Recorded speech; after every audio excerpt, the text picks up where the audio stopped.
السلام عليكم. الآن نكشف على بيوض الزبرة حجم كبير. طفينا النور. شوف هذه البيوض أيهما ملقح وغير ملقح. هاي ملقح تلاحظوا من هاي الجهة هاي فراغ، هاي ملقح، هذه أيضا ملقح.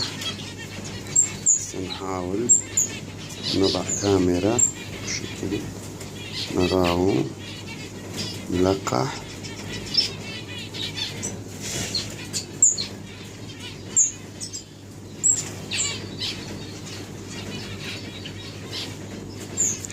هكذا من التصوير هكذا نرى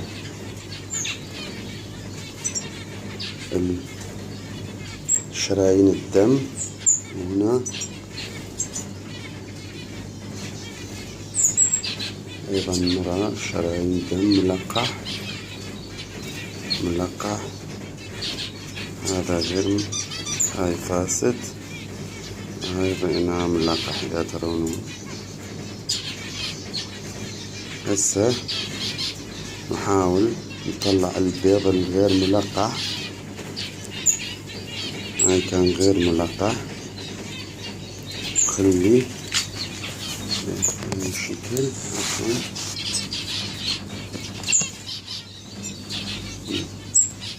هكذا نمسك البيض، ليس من هذه الجهة من البيض، من ذاك الجهة يوجد فراغ، من هذا الفراغ ضاع على البيض نراه غير ملقح أو فاسد. يطلع الآن البيض آخر الملقح حتى نكشف عليها أيضا. هاي بيض كان ملقح، واحد من بيض ملقحة.